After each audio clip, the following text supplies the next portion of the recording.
Who's wrong and who's wronger? In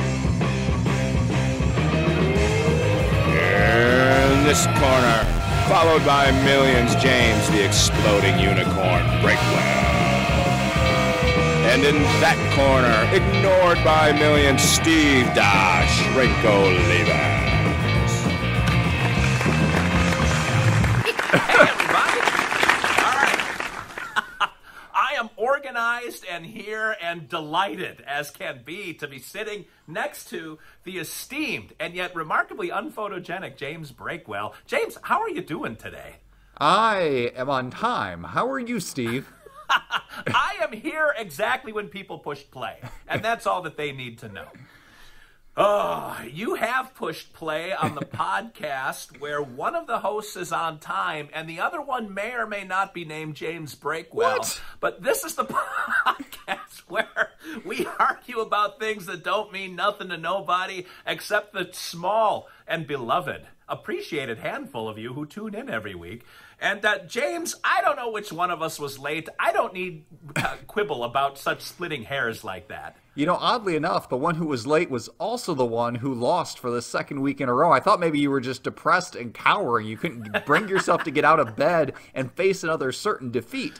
And for the record, as my theory goes, 2 weeks in a row you did a character, 2 weeks in a row you lost. This week you didn't do a character, so maybe you have a fighting chance. So I don't think people are voting on the debate or the topic at all. It strictly comes down to how much they hate you based on whether or not you do an impression. So it's all up to you. It's in your hands. Well, evidently, based on the numbers, their hatred was seething last week. I got crushed like a bug against a windshield called James Breakwell.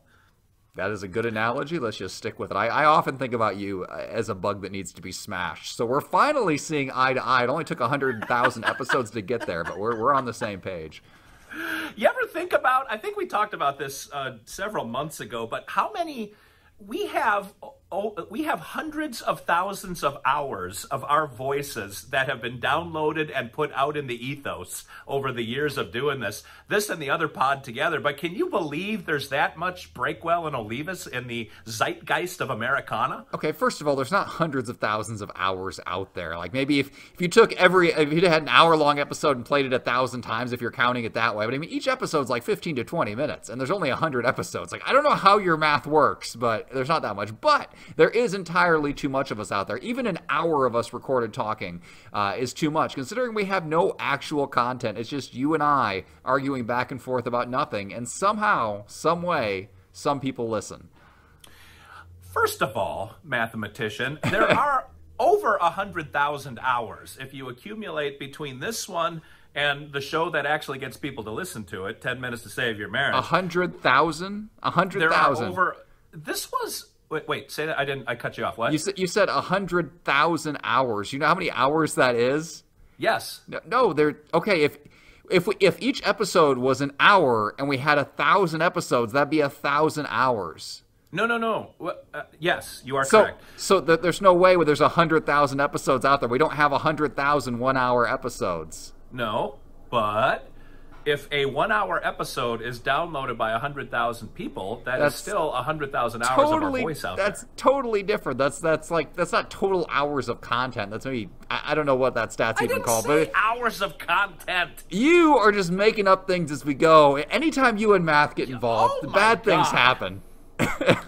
You take one little bit of what I say, ignore all the rest, and then go in a direction that is insane to me. I kind of thought that was what you meant, but it's not at all what you said. But that's okay, because your brain and your mouth seldom connect, and that's what makes you such a great debate partner. God help me if I had anybody who could put his thoughts together, then I'd be crushed every week. But with you, it's kind of a toss-up. We just never know what we're going to get. Well, we are debating a topic this week. I debate internally every week whether or not I'm going to pick up the phone when you call. But this week, James, what are we debating for the listeners? Desktop versus laptop. Which is better? Oh, God, we are. You know what happens when you reach the bottom of the barrel and then you lift up the barrel and look underneath? Like, that's where we're at, James. I mean, I don't know what you expect. I'm on a phone call with you. I mean, that's where we started out. Well, you started off with my voicemail angry. That's where we started out. I was very upset. You get me used to you being on time for 100,000 hours in a row, and then one week you're 3 minutes late. It's pretty upsetting. Do you remember the week when we first started when I forgot about it completely? I was like in my bathrobe when you called. Just bad times. All right, what shall the two sides represent for you today, James? All right, heads, I'm arguing desktop. Tails, I'm arguing laptop. Heads is desk, tails is lap. We've got it, and it is heads. You, sir, have desktop. Well, that's good, because I, as a professional person of some kind, have both a desktop and a laptop in which I write my books and make my webcomics and do all of those things.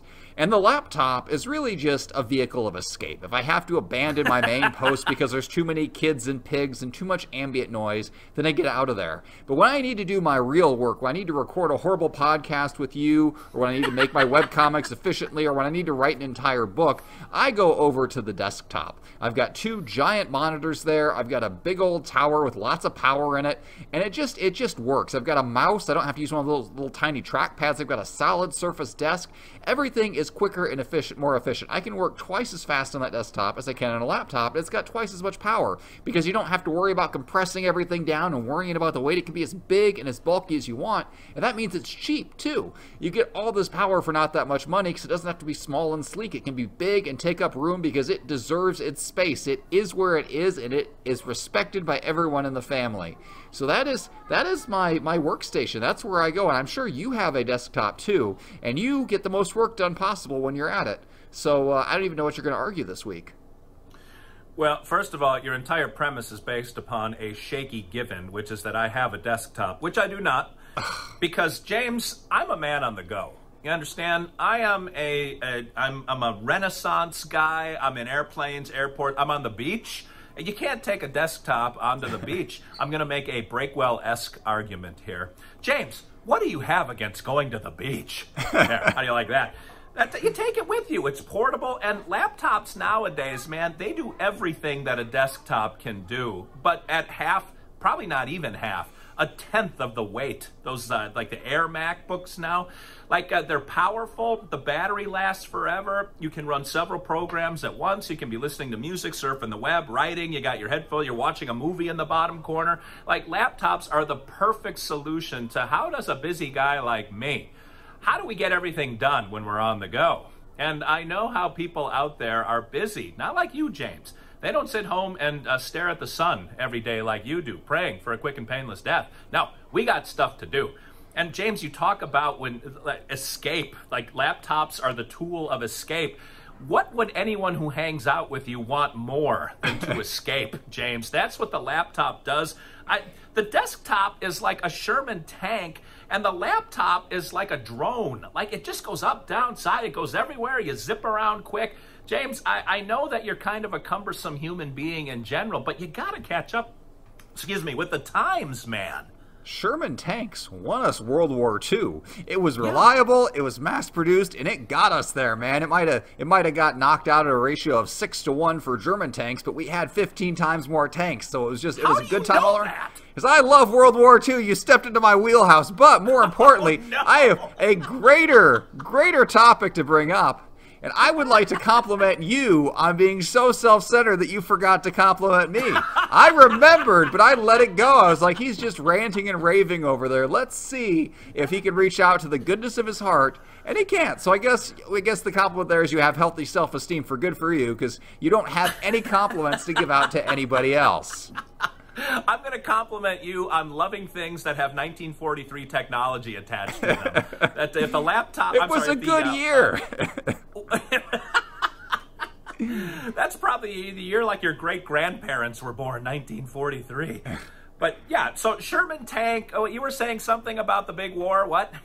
Oh, yeah, okay, I guess it is still my turn. I tossed it back to you so you could compliment for real, which you, of course, are capable of. 12 minutes, you need 19. Go ahead. Okay, well, anyway, I would challenge you to a speed test on any project, your laptop versus my desktop. And I'm not even talking about processing power. I'm talking about a big, full-size keyboard. I'm talking about a regular mouse. I'm talking about 2 screens. I've got 2 27-inch screens over there. You've got one tiny little screen. There's only so much you can do on there. I mean, luckily, you don't ever have anything important to do because you're you. But for people out there in the real world who have to write books and produce content on a daily basis, like that laptop is crippling. Like, yeah, it'll get you by in a pinch if you're in an airport.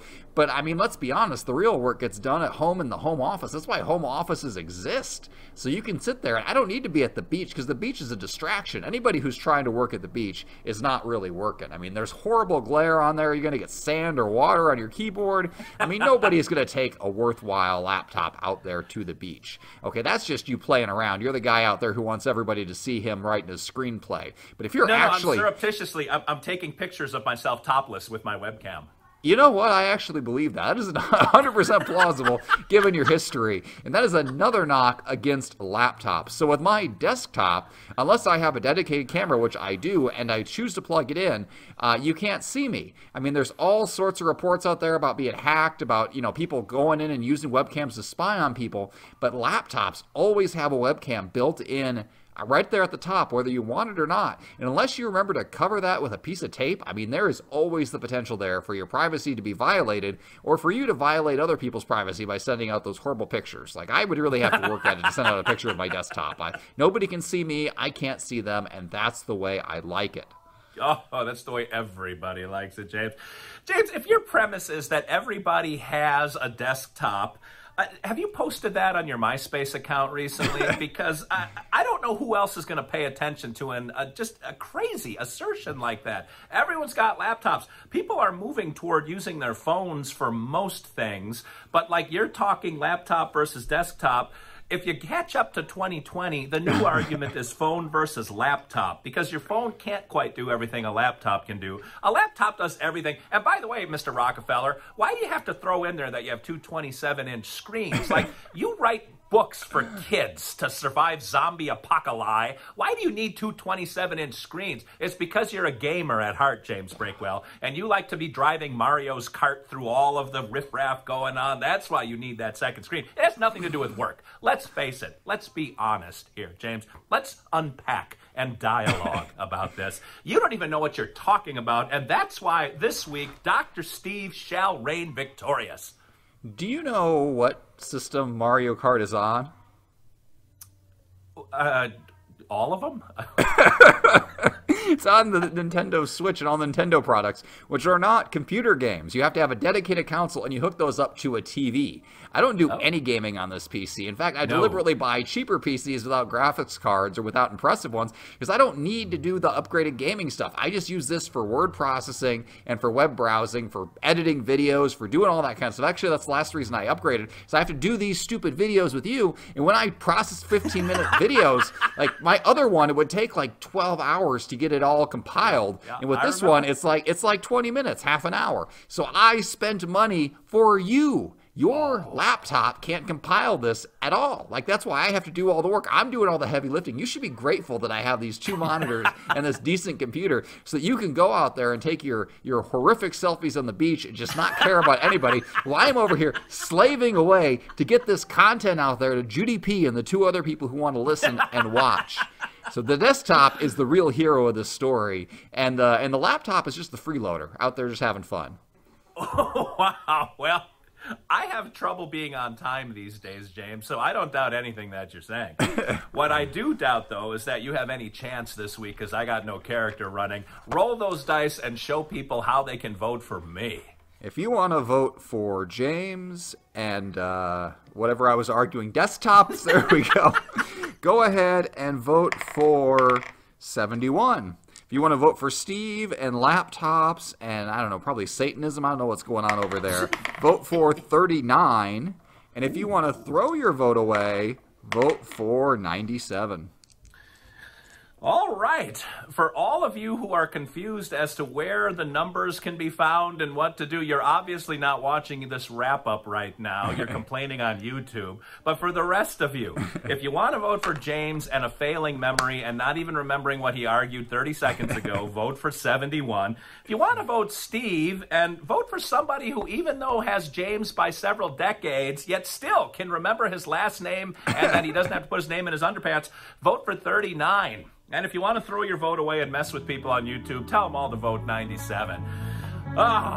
James, it's always such a sense of accomplishment I get every time we wrap one of these things. I don't have to talk to you again for a week. But until next week, this is Steve Olivas, Dr. Steve, for James, the exploding and forgetful unicorn, saying thanks for watching, thanks for listening. James won't know that he was here in the first place. And until next week, remember, 2 wrongs can't